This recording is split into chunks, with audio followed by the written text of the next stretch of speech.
Hi, I'm Dave Grohl from the Foo Fighters, and it's an honor to be here. And I'm going to tell you the story of our song, Everlong. Everlong was written, I think, in 1996, probably in the winter of 96, when we were making our second album, The Color and the Shape. You know, if you've ever been in a studio with a band for a long period of time, and you're recording multiple songs, you know, there's a lot of time just sort of sitting around waiting for something to happen. And in that time, I remember sitting in like an isolation booth, looking out at the other guys in the band, waiting in between takes to play. And it was at a studio outside of Seattle called, I think it was called Bear Creek or something like that. Kind of like this weird house and barn outside of town. So I was sitting in the isolation booth waiting to do a take of another song, and I just started playing this chord. Now, I'm not a trained musician, so I don't know what that chord is. I don't know what you would call it. I can't read music. I'm not sure. But I immediately was like, oh, that kind of sounds like Sonic Youth is the first thing I thought. One of my favorite bands of all time, Sonic Youth. I'm like, wow, that's such a cool Sonic Youth chord. So I was kind of playing with it, and then I kind of realized, oh, well, I could do that as well.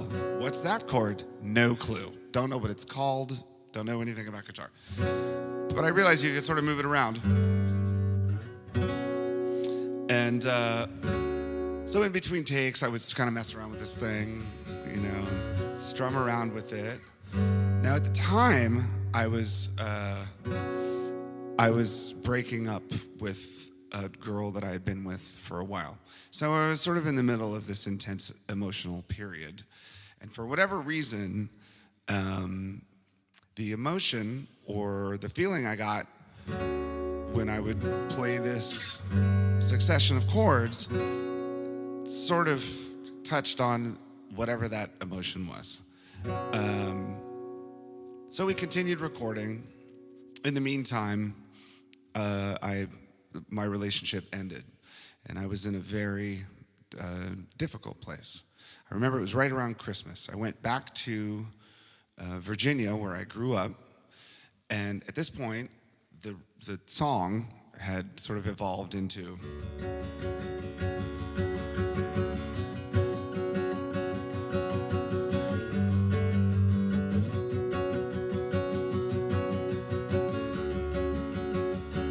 Now also, not to get too like muso-technical or whatever, because I'm not a trained guitar player, I actually look at this guitar, this instrument, like it's a drum set.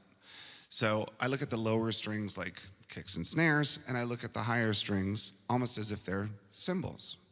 So the pattern in which I'm strumming, it's almost like a kick drum pattern, like do do da do da da do da do do da do da da da, like that. Anyway, so because of the emotional place I was in, I started writing the lyrics to this song, and they come from a real place. So the song started to come together, and I wanted to record it quickly so I didn't forget it. I had a friend named Jeff Turner in Washington, D.C., one of my old punk rock friends from the 80s.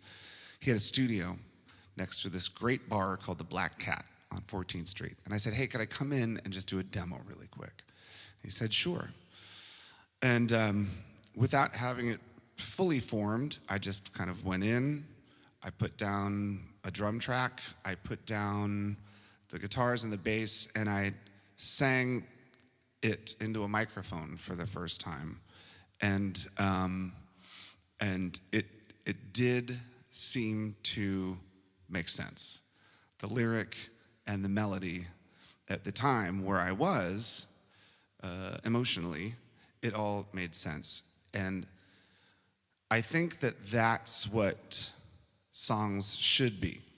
They should be something that not only the tone or the melody or dynamic of the instrumental, but also the lyric match in a way that it represents how you feel at that moment. I recorded the song and I brought it back to the guys. I remember actually I played it for Thurston and Kim from Sonic Youth, because I was deathly afraid that I had just totally like ripped off the Sonic Youth song somehow. And I said, oh, listen to this thing I just recorded. And they listened. I said, listen to this demo that I did. And they said, why is that a demo? Why isn't that the album? And it just felt so off the cuff and unofficial, I considered it to be a demo. Well, we went in and we re-recorded it. And that's the song that you hear on the radio today. And, side note, I never considered doing it acoustically. I thought it was a rock song until I think it was the first time we did the Howard Stern show. Howard Stern loved the song. And when you do the Howard Stern show, it's 6 o'clock in the morning and you don't want to touch an instrument or just get close to a microphone, but he asked that I play it acoustically. And so I did. And in a way, it gave the song a whole new rebirth. This is long after it was released, I think, but it gave the song kind of a whole new life.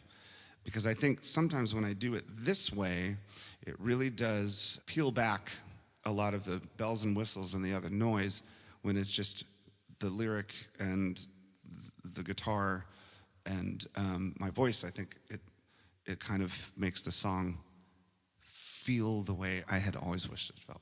So I'll shut up now. This is a song called Everlong.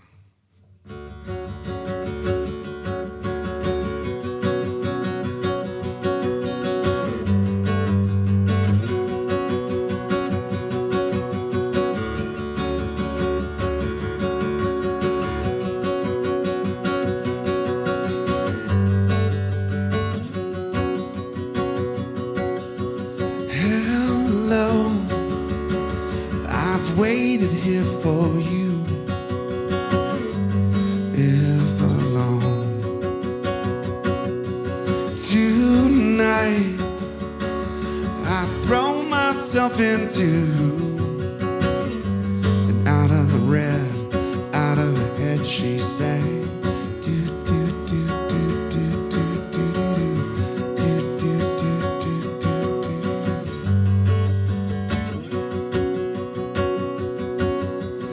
Come down and waste away with me,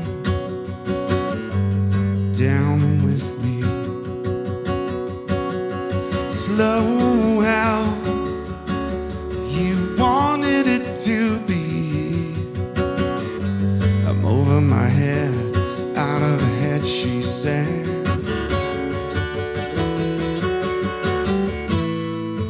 And I wonder, when I sing along with you, if everything could ever feel this real forever, if anything could ever be this good again.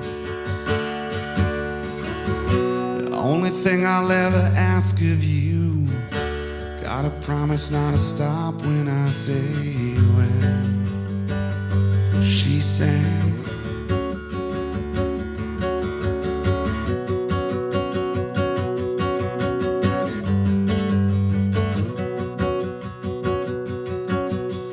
Breathe out so I can breathe you in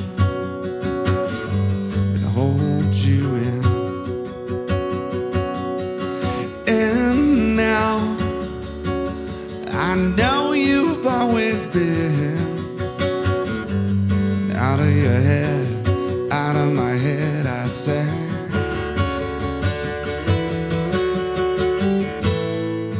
And I wonder,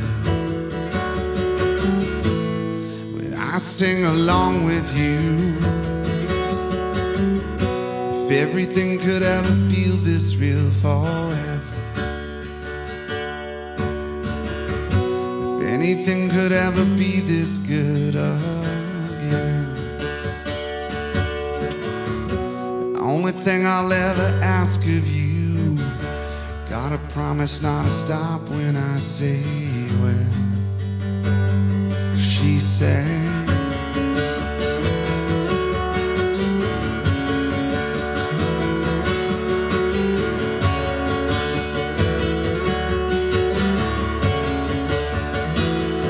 And I wonder,